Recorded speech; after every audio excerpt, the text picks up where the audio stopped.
Welcome back to the Fuel Your Legacy podcast. Each week, we expose the faulty foundational mindsets of the past and rebuild a newer, stronger foundation essential in creating your meaningful legacy. We've got a lot of work to do, so let's get started. As much as you like this podcast, I'm certain that you're going to love the book that I just released on Amazon, Fuel Your Legacy, The 9 Pillars to Build a Meaningful Legacy. I wrote this to share with you the experiences that I had while I was identifying my identity, how I began to create my meaningful legacy, and how you can create yours. You're going to find this book on Kindle, Amazon, and as always on my website, samknickerbocker.com. Do you love animals and want to make a real difference? At the Animal Alliance, we believe that no cat or dog should be euthanized due to overpopulation. Our solution is simple: spay and neuter. Visit theanimalalliance.org to see how you can help us create a future where every pet has a chance at life. Join our mission today at theanimalalliance.org. Welcome back to the Fuel Your Legacy show. And today I have a good friend on the show. I met him probably 6 years ago on our way to Wendover for a bachelor party. And that was a fun experience, a little crazy. It was something I'd never done before. And it was fascinating because I was able to hang out with people. I'm pretty sure I was the poorest person in the RV at the time.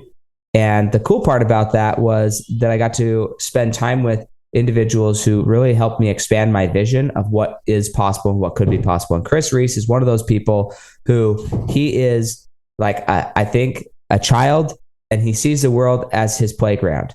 And he just likes to have lots of fun, do what he's passionate about, and enjoy his time while he's doing it. And so that's why I'm excited. And we got reconnected here in the last, few months or so.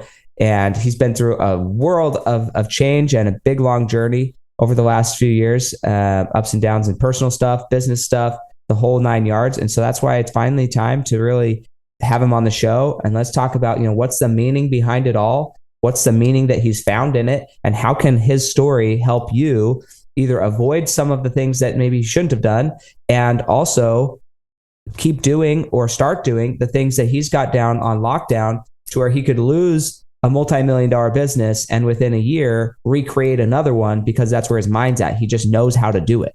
And if you're not there yet, don't you want to be there to where no matter what's going on in your personal life, you have the ability to lose everything and rebuild it almost overnight because of who you are, the relationships you've built, and the knowledge that you've gained. So that's why I'm so excited to have him on here, because he's got an incredible story. I don't want to ruin it anymore. But Chris, thank you so much for taking the time out of your life to share value with my audience.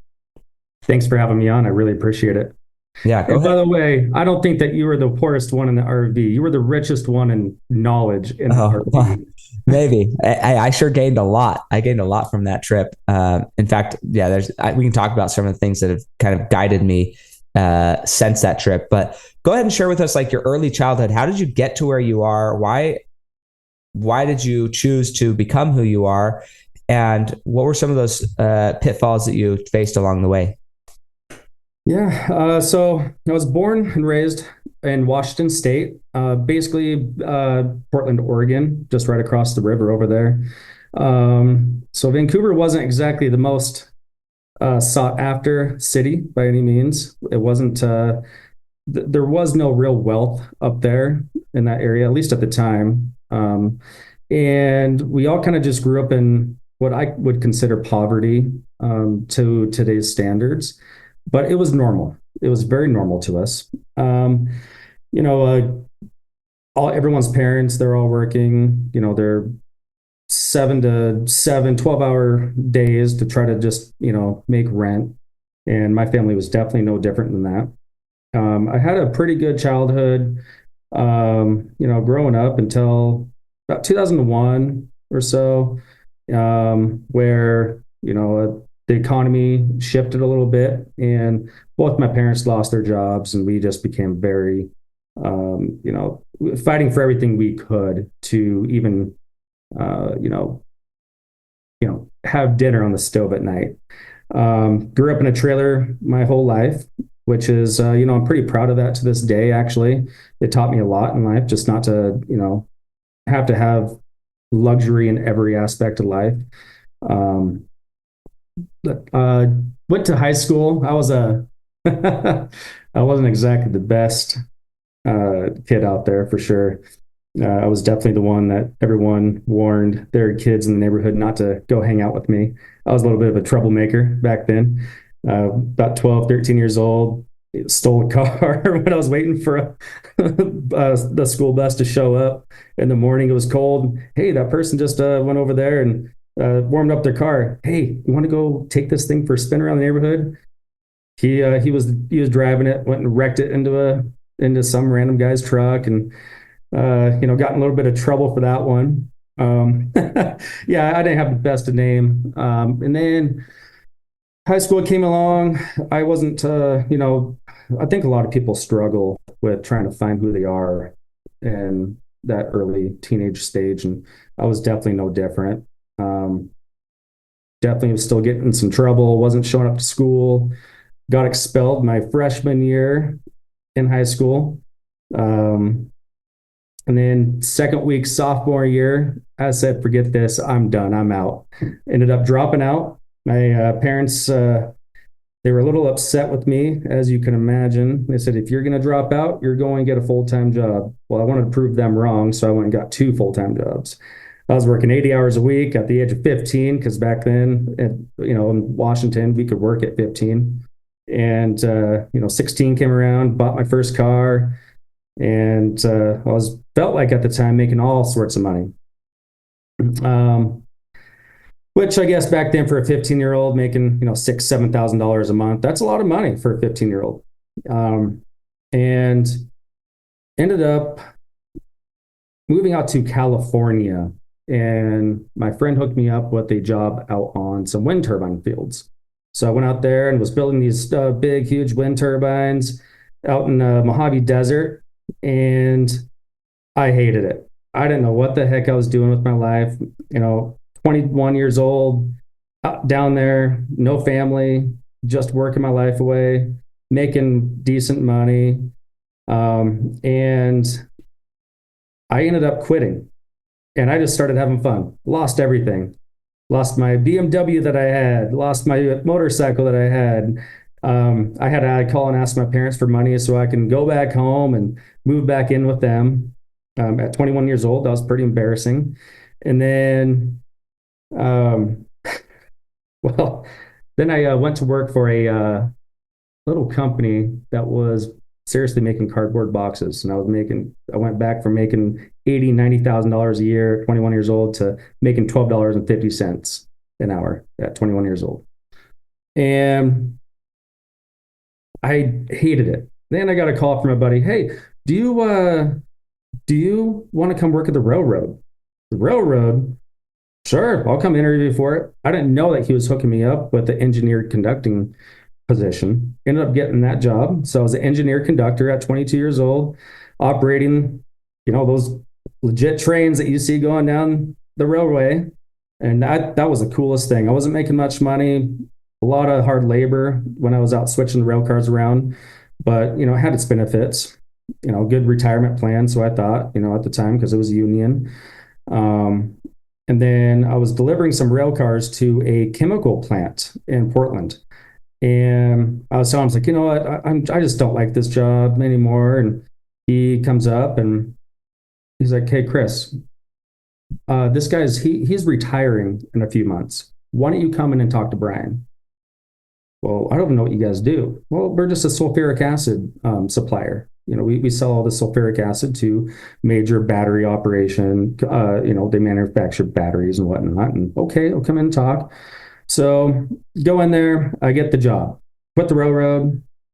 I feel like I'm kind of making some good money again in life, getting back up on my feet, and met my, my first wife during that transition, and life was just going great.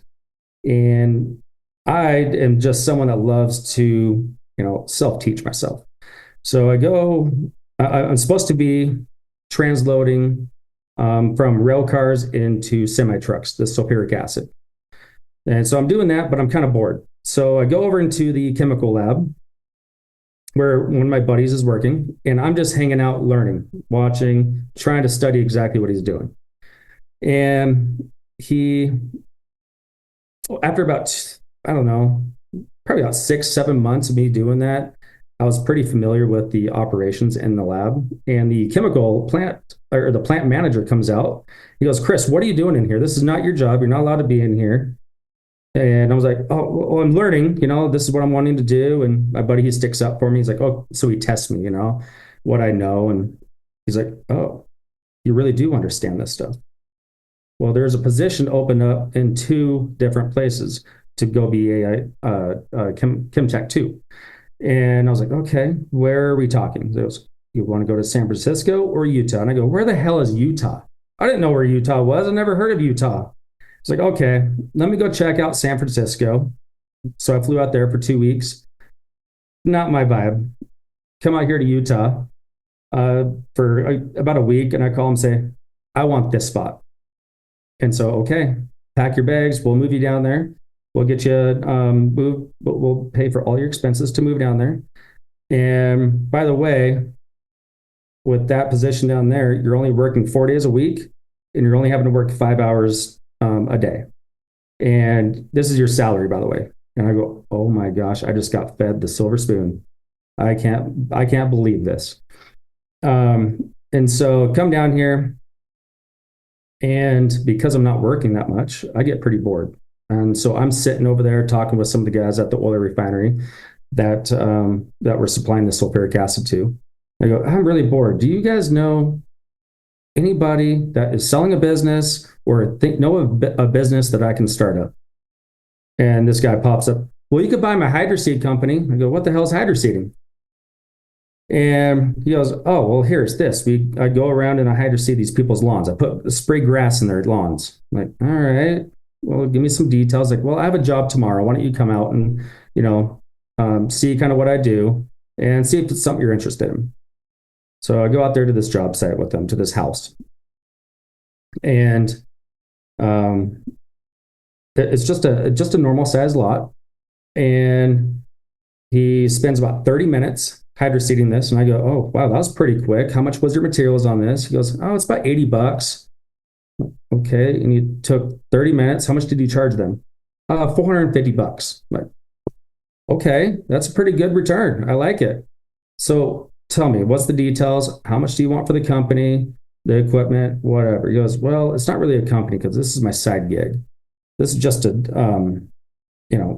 to make money on the side so I can go out and get some beers after work. Okay, what am I getting? He goes, you'll get the company name, the Google phone number. I'll give you this little hydroseeder and the website. I'm like, okay, how much? $5,000. I'm like, I don't know if I can afford that right now. Dang it, like I'm getting married in a couple months. I'm closing on my first house in a couple of months. Let me go home. Let me talk with my fiance. Go home. She says, no, we can't do that. We can't afford it right now. We have all this. And I'm sitting there. I cannot sleep at night. So the next day, what do? I went and wrote a check behind her back. So I went and bought this little company, right? Or this little business, that operation that he has going. And I was like, I have to make money before she finds out this money is out of the account. Can you wait a couple weeks to cash this check? It's good, but I don't want her to see it until I start making money doing it. He goes, absolutely. So I go home, I start researching how to do all this. And I was like, oh yeah, I've heard Google ads. Okay, let's figure out how to do this. So I start researching how to throw these Google ads up there. And so I threw some Google ads up. I was like, okay, $30 a day. I think that's a lot of money, but I can afford it. And I started getting call after call after call. So in 1 week, not only was I able to make that $5,000 back, I made an additional like $4,000. So I made $9,000 my very first week doing this. And so I had to go to my fiance and go, hey, just let you know, I did go behind your back on this, but this is what my returns have been so far in 1 week. She goes, why would you go behind my back? Why would you do that? But how much did you make? I'm like, this. I'm like, I'm sorry. I went behind your back. Not cool. I get it. So I did that for about a summer, because you can only hydro seed lawns during good spring days or good warm days. And I made, decent money, and I'm still working at the oil refinery. And winter comes around, and just, I'm beating myself up. I want to do this full time. What am I doing working for somebody else? This is not me. So the next spring comes around. I started up again the hydro seeding, and at this time, my wife is pregnant with our daughter, and I'm just working like crazy. I'm getting up at 3:30 in the morning to go to the oil refinery and work. I'm off by 8:30 in the morning, 9 o'clock, and then I'm working hydro seeding lawns until 8 or 9 o'clock at night, and then I have to go home and bill. So I'm not being done until 11 o'clock, and then waking up at 3:30 again the next day. I'm exhausted. So I go into the work one day in May, which is 2 months before my daughter's born. And I start running all my tests. And I didn't realize, and was pretty tired. So I'm going to close my eyes for a minute. I need some sleep. And as I'm running tests, because of the way the systems ran out there, all the sulfuric acid is running from the rail cars into the refinery, and I'm testing it there. I fall asleep. Equipment fails out there. I spilled 13,000 gallons of sulfuric acid on the ground. And I go out there, I try to what am I going to do? Let's cover this up. I'm just going to go ahead and dilute this with water. It'll be fine. No one's going to be hurt, nothing like that. It was fine. Get a call, 1 a.m. the next morning. Hey, Chris, the whole ground out here is bubbling. What's going on? All right. Well, I better come clean to you guys now. This is what happened. We know, we saw it all in the cameras. Come in the morning, we need to have a talk. Got fired from that job. And I'm like, it's okay. I have this new business starting up. So I go full force at this hydro seeding company. Really not knowing what the hell I'm doing still. But so we make it through the winter the summer. And I had my wife quit her accounting job. She was an accountant for Traeger headquarters. We were doing great together without this business. And I was like, what? Business is good. Stay home with the kid. We're okay. Winter comes around. Well, what happens with winter? I'm not able to hydro seed anymore. And we have a little bit. We have like $30,000 or $40,000 to our name, which, that should last people a few months usually. December comes around, and I don't know what it was. Bill after bill after bill kept coming in. I'm like, we only have $12,000 to our name. I have 4 months until I get to start this business up again. I'm gonna have to go to work for somebody else. I'm sitting there, I couldn't sleep. And I went and talked with Travis Brady's cousin, Chris. And I was like, Chris, you run a very successful company. What can I do? This is what's going on. He goes, the best piece of advice I can give you is go sit in front of the computer and just look at the screen. Do not get up from there. You look at the screen and you start researching anything and everything you can about your business. And I'm like, well, that's not going to do me any good. I can't do it right now. He goes, you will come up with something. Sit there in front of the screen and research as much as you can. I do. I didn't really understand what he was saying. And then I was driving back home one day and I go, why is there so much hydro seed along all these roadways? What is going on here? Why am I not getting calls to come out here and do this work on these big, huge roadway projects? And so I go home and I research it. And I just dive deeper and deeper and deeper into all this and understanding more like, oh, I'm just doing this as a side gig. This is a real business.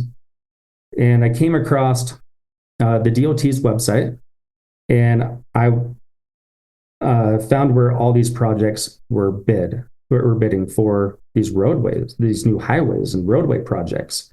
We go, holy crap, this is insane. And then I'm digging further into it. Well, I didn't realize that all federal granted money, every penny where it's spent, has to be public knowledge. So they have to actually post it. And I found on these projects in the past, these exact dollar amounts. And I'm like, hydro seeding. They're charging this much for this kind of acreage.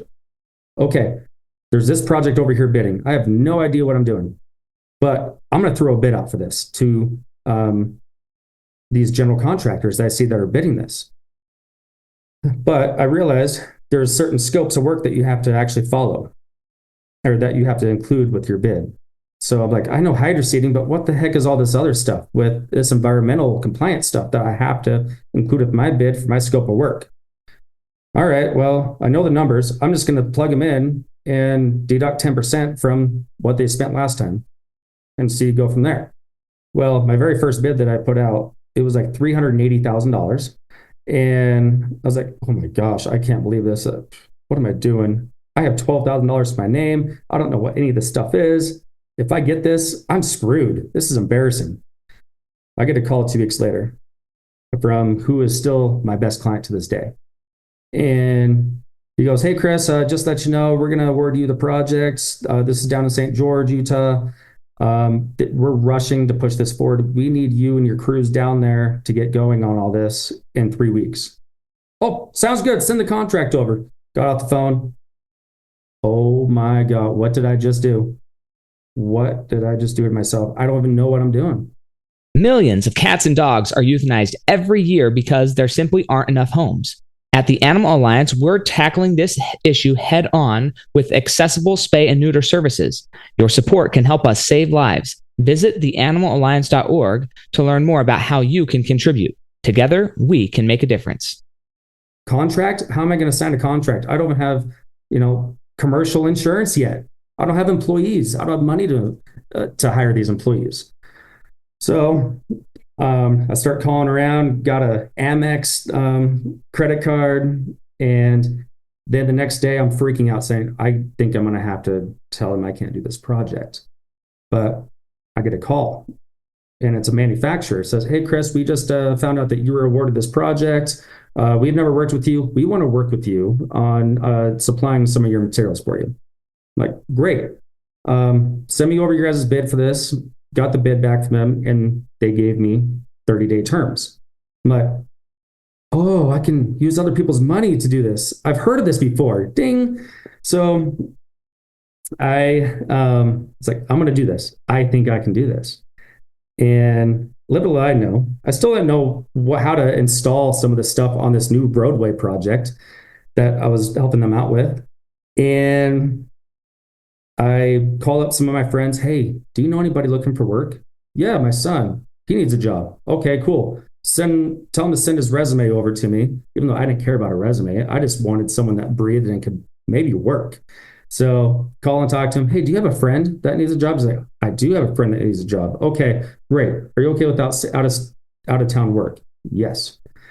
So a week later, I had a beat up old Ford truck that was hauling a trailer full of equipment and materials down south, 4 hours away. And I have a trailer with my truck heading south. And I look in my rearview mirror and I'm like, oh, I'm feeling so good about myself. This is awesome. And I go, is he hanging out the side of the window going down the freeway? What is going on back there? So I call him. He goes, oh, yeah, well, the defroster doesn't work in this truck and the windshield wipers quit working and it's snowing. So I'm out here with a squeegee clearing the windshield to keep up with you. You got to get down there to this job. I'm like, oh, my gosh. All right. Well, I'm glad these guys are dedicated. This is really embarrassing. I don't have any money to get a good working truck, but we're going to do this. We're doing this. And we get down there, pull up to this job site, and I don't know what I'm doing. I'm YouTubing how to install this stuff on the way down. I don't know what I'm doing. And they come up to me. We're all getting on our hard hats and vests on the side of this highway. And they come up to me. Okay, Chris, where do we start? I'm like, what do you mean, where do you start? How do you not know where to start? Right here and go down there.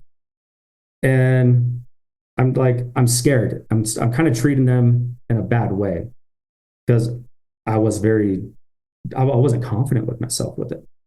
And they're like, well, I don't even know what we're doing. I'm like, okay, well, this is what we're doing. You put it up like this and this and that. Well, I'm sitting in my truck trying to look at these plans, not understanding it. And then UDOT pulls up and they go, "Oh, hey, sorry, we were supposed to survey this for you. We'll have survey out here done for you in 10 minutes." I was like, "Yeah, I was wondering. We were trying to figure out where everything was going, just couldn't do it." Well, they've staked it all out for us. And then he comes up, or all my guys, they start working. They come up and like, "Hey, we're running into this issue. What do you want us to do?" And I get out and I go look at him like, "The hell do you think you want to do with this? Just get it done." And I just turn around. I'm like, "Oh my gosh, what am I doing? What I am way over my head. I'm working with the government. I don't know what I'm like. A lot of money on the line here." Anyways, we ended up finishing that project.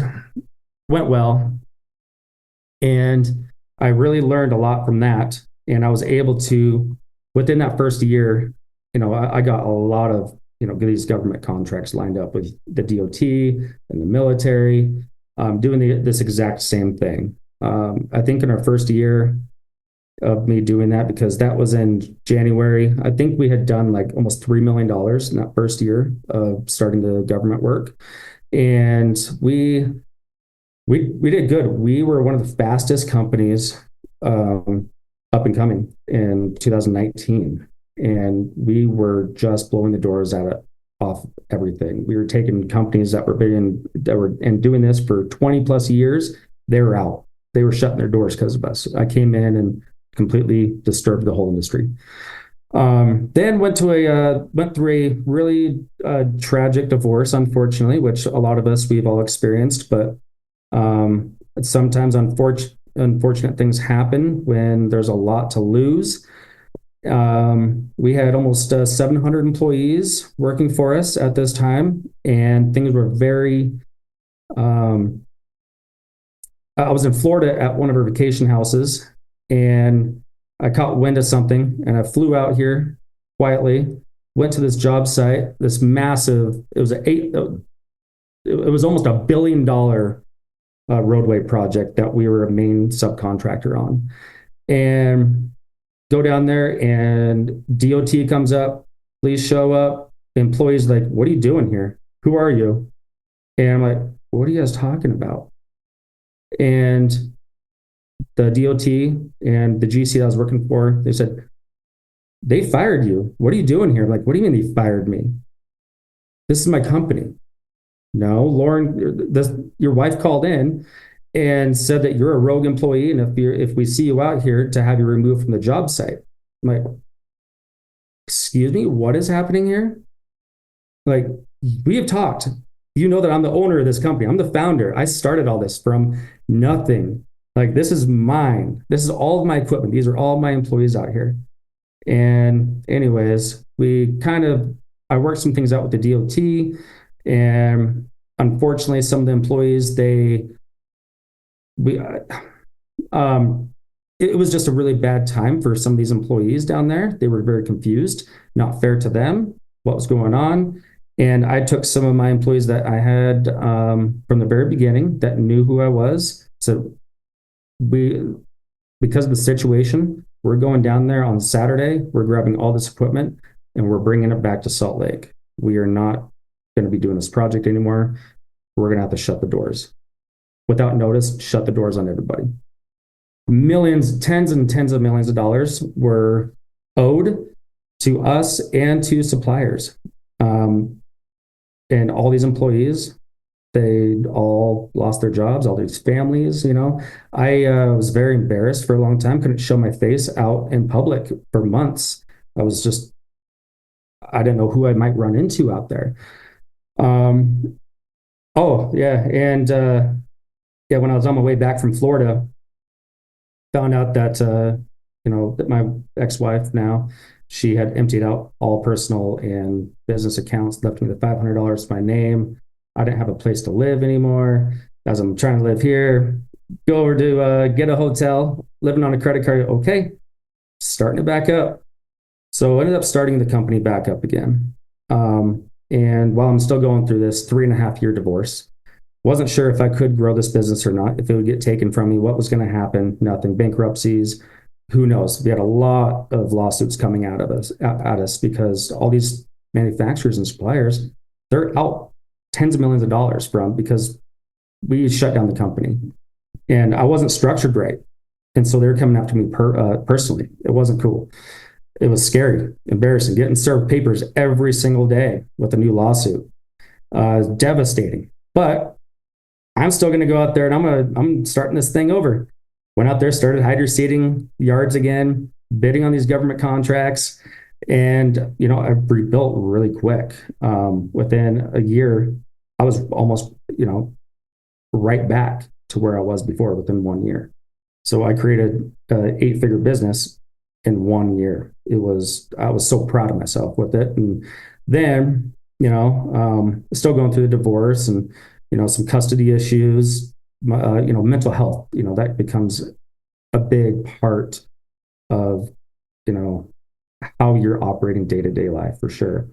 And when you're not able to see your kid and you're fighting over that stuff, that really, you know, weighs down on you. So I ended up shutting the company down again because I just wasn't mentally there. So then, well, I get bored. I had a little bit of cash to, you know, go do what I want with for, you know, I guess however long I wanted, but I was bored and I had no purpose. So started the business back up again. But this time, not only am I going to do the hydroseeding and those other scope that came with it, I'm going to do some environmental consulting for the military. I'm doing environmental consulting for, you know, all the cities, municipalities, the local governments. Oh, hey, by the way, I'm going to start up a traffic sign company too at the same time. Let's go ahead and start installing these huge sign structures over these freeways. So got all that going. Everything's going great. You know, and to this day, everything's still going good. But, you know, the biggest lesson that I took away from all that was I wasn't structured right.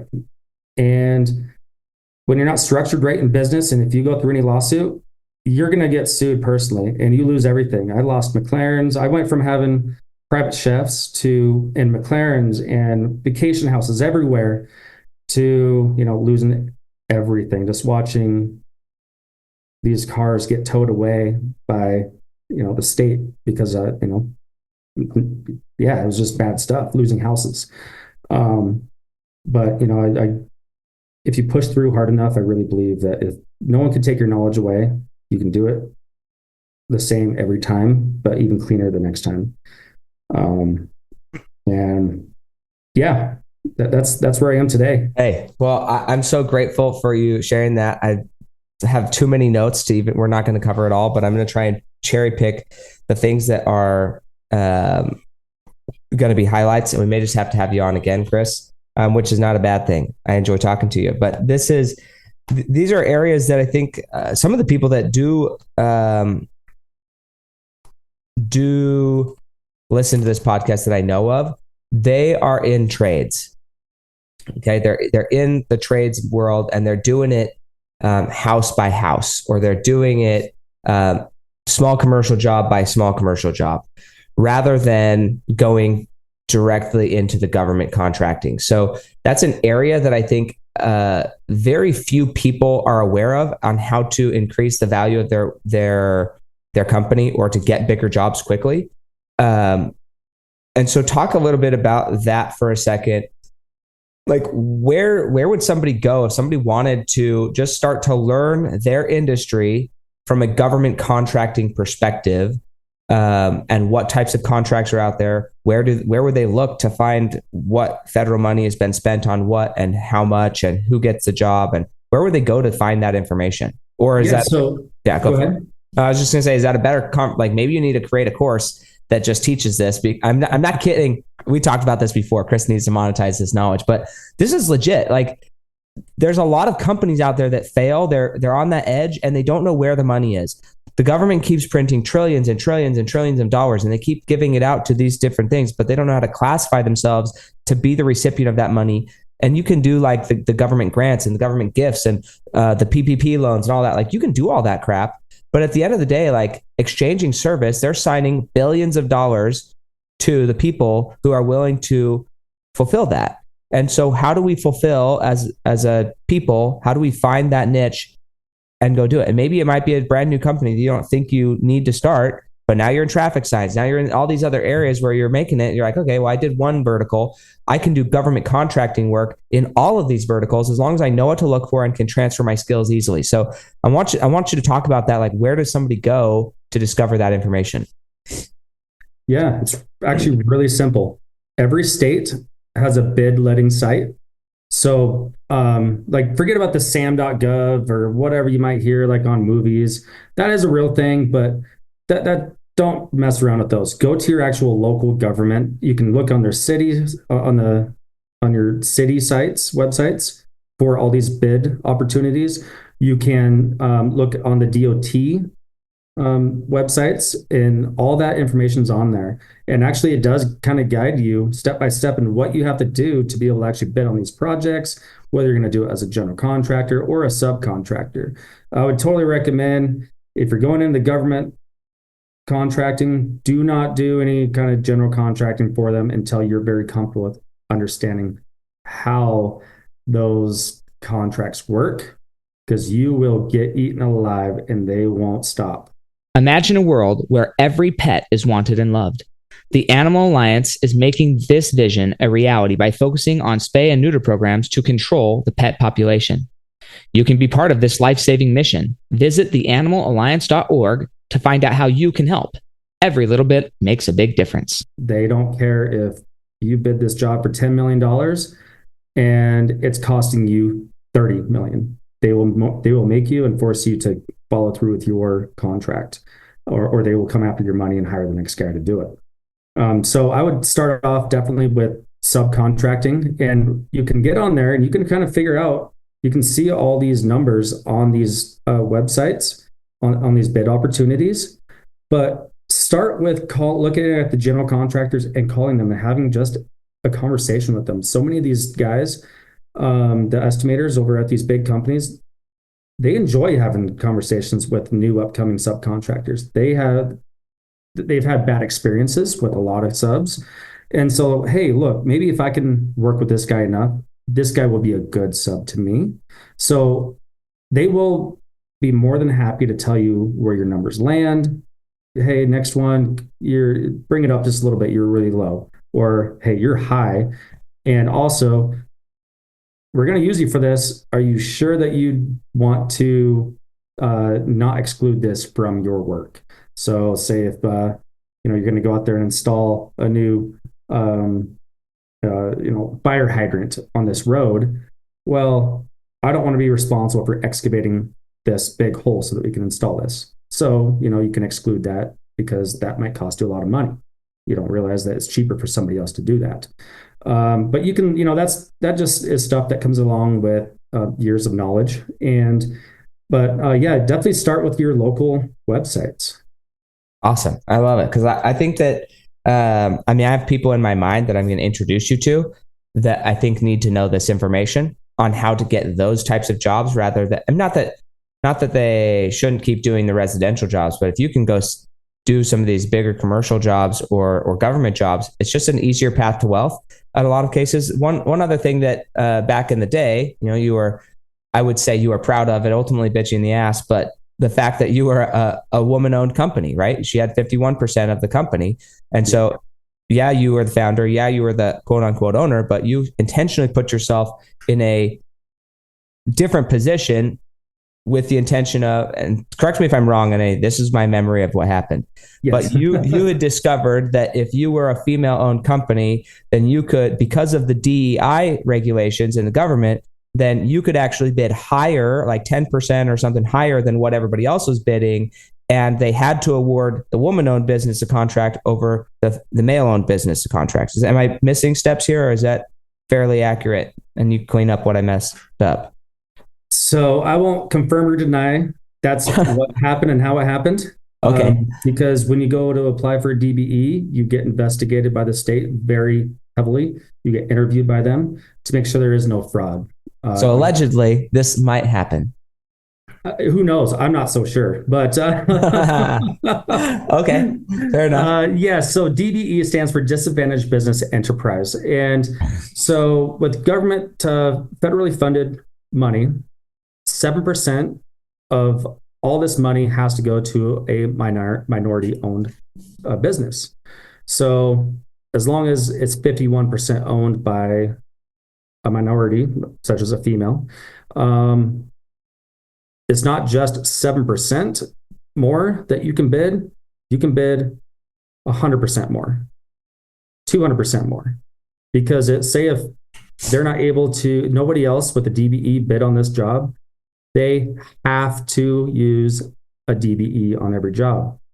Nobody else bid this, and this company just, instead of bidding $100, they just bid $10,000. We have to use them, or else nobody gets this job. So that's where that kind of comes into play with the DBE. Okay. Yeah, I'm not suggesting fraud or being unethical with this behavior, but I do think that the fact is laws were written for us to use them. I actually believe the IRS code, like if you look at the IRS code, there's like a few pages that talk about how to pay taxes, but most of the IRS code is how not to pay taxes. Same thing with the laws, and it's our own ignorance and our lack of understanding which hurts us the most. They're writing laws in a way that could benefit us if we chose to use them in the way that benefit us. But if we choose not to, then we don't get the benefit of the laws, right? So I'm not looking at this as a period of exploitation. I'm just saying, even if you were to bid the same amount, the right amount, you're more likely to win the job if you're fulfilling a certain requirement. You should know how to win your jobs, right? That's a business practice. You got to know how to win your jobs. Now, you can do that by gouging and doing things that are maybe more fraudulent than just like, hey, I want to be more and I want to put myself in a better position to be more successful as a company. So I'm not talking about anything illegal here. And allegedly, yeah, please, nobody do that. Yeah. Be legit about it. Yeah, I mean, the thing is, like, if you're doing bad business, it catches up to you. So that's not the point of the conversation. But really, just wanted to say, like, this is something that you need to learn the rules. You need somebody who understands the rules to teach you the rules, or like Chris, I mean, you figure stuff out. And that's the cool thing about what you did. I want to go through just a few of these things that you had experience working in highly regulated things early on. So wind turbines, 21 years old, highly regulated, most likely government contracts. Railroad, union, very tied into the government, very regulated. Like, again, these are all things that, although it didn't seem like it was building to working with the government, and although he didn't really fully know what he was going to end up in, then he goes to be a chem tech. Then he totally screws that up. Like, falls asleep on the job, screws it up. I don't remember that happening in the news, but I'm sure it was news. Yeah, it was on the news. Right? So, like, when you think about that, are you willing to fail forward? Are you willing to go forward? And sometimes you have to be dumb enough to succeed. And I mean that respectfully, Chris, because I wish I was dumb enough to succeed sometimes. Sometimes I overthink. One of my biggest problems in business that I faced early on was that I was too scared of making mistakes. I was too scared of biting off more than I could chew. I was too scared of doing that and said, everything's got to be perfect. I don't want compliance to hurt me. I don't want anybody to have any reason to hurt me ever. And so I'm going to never try anything new because I only want to try stuff that's been way, way, way developed and everybody knows it's safe. The problem is you're always on the tail end of business at that point. You're never going to be a forger in the business if you're it sounds bad saying that, but you're never going to be the person who carries the flag into a new area of business or does something a new way if you're too scared of making mistakes. Like Elon Musk, one of his best things is that he's willing to make mistakes and make them public and share it because, sure, come watch him burn. He's built the biggest two companies in the world, basically, successively, just doing that. So just thinking about that, I want to also bring up where was it here?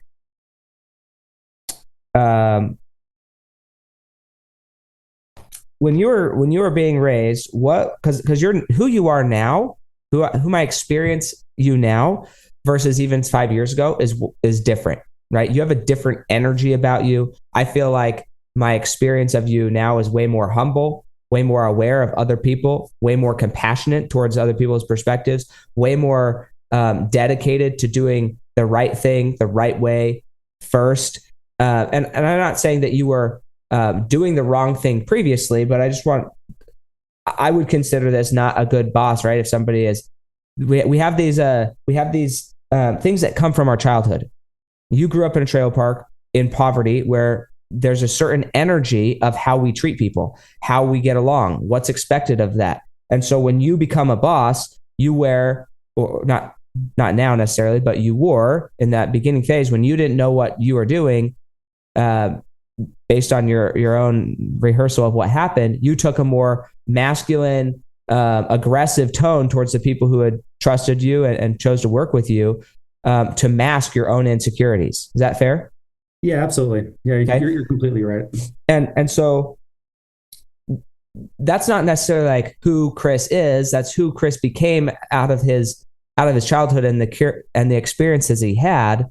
What really helped you transition from that way of being into the more compassionate, understanding? Hey, I'm not going to be that way anymore. I'm going to treat people with more respect, more awareness, more compassion, rather than the hey, you're an idiot for not knowing what I don't know. You know? I think it was definitely an ego thing, and a not so much of a confidence thing. I had no confidence, but I had an ego, and I was trying to prove to everybody that what I came out of to what I did build was like, oh, I'm way better than you. Like, whatever, I'm smarter than you because I was able to do this so quick. And then after losing it all, it really is a humbling experience. And then when you do rebuild everything again, you sit back and realize, after everything I just lost and went through, I never want that to happen to somebody else again. And then you really, when you get to a certain point, you don't have to have an ego anymore. Be very confident in yourself.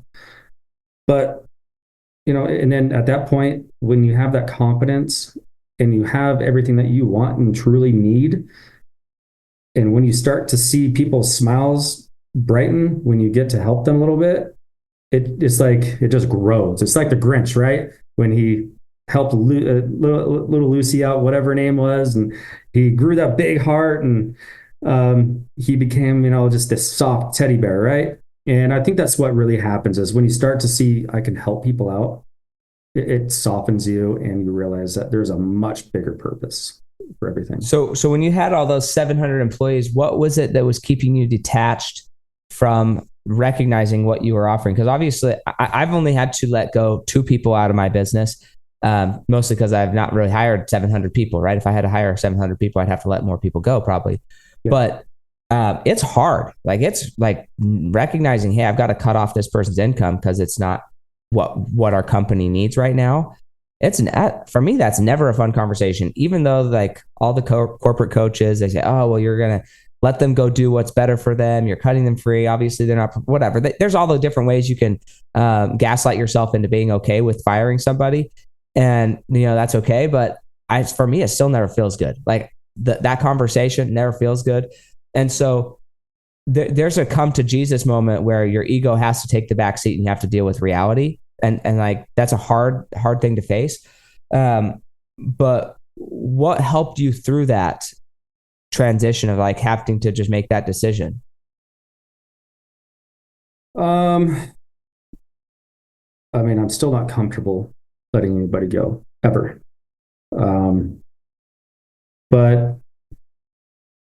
And I don't do any of the firing anymore either. I have people to do that for me. I don't like high tension conflicts like that anymore. I never did. I was going to say, did you ever really? Because based on your history, you avoided a lot of tough conversations. You did what you wanted anyways, and then you hoped it didn't happen. You didn't have to talk about it. But then the thing that I find positive in that series is it doesn't, based on your representation of your history, it doesn't ever seem like you were somebody to avoid responsibility when the responsibility was there. So you at least kept a responsibility. I don't know if I would say you kept accountability most of the time, not from what you told me, but accountability in my mind is like you proactively let people know what's going on versus responsibility. Hey, yeah, you caught me. I'm willing to do whatever I need to do to make it right. Those are two different words. I definitely try to wear the world on my shoulders, and people have said, quit doing it to the extreme that I do. I take responsibility for everything that could go wrong. It's just who I am. I don't think I ever really want that to change because it just does really help you grow as a person too. But you do have to realize that not everything is really your responsibility. Well, I think that sometimes taking responsibility can bleed into taking almost an overconfidence. Because you take responsibility for it, then you think, oh, well, if I'm responsible, I'm going to do what I want to do rather than following other protocols or whatever, because you think, well, I'm the responsible one. And so there's this is where the ego and the confidence really start to need to be put in check, where it's like, yes, you're the responsible one, but also that doesn't mean you can just do whatever you want. And I think sometimes in life, parenting, I'm trying to learn this with my kids, where it's like, okay, yeah, I'm the adult. Yes, I'm the responsible one, whatever. But I still have a duty to respect my 7-year-old son or my 5-year-old son and still treat them with respect, even though at the end of the day, if they break somebody's thing, I'm the one who has to pay for it. Like, I am the responsible one, but that doesn't mean that I have the authority to be the dominant one or the one that is like I don't have the authority to be abusive of that responsibility. And I think that's where, in a broader perspective, not just talking about business, but those are things that I'm still trying to learn. And that's why I'm kind of asking all these questions, because it's maybe not in the same area of business, but there's aspects of who we are that as we get older, we get to kind of weed out and we get to identify and see how we want to move forward. And parenting is where, for me, it's like, okay, just because I'm the responsible one, I can take ownership for whatever happens. How am I teaching my kids to be respectful with that responsibility, to be accountable, to really care for the people around me as a leader, and not take too much onto my shoulders, and allow them to also be responsible and accountable for their choices, rather than me saying, oh, well, I'm going to be the one responsible if you break a car, so now I'm going to over control you so that you don't break a car, rather than saying, well, I will be responsible, but ultimately you need to have some responsibility for your actions as well. And so I'm going to give you some freedom.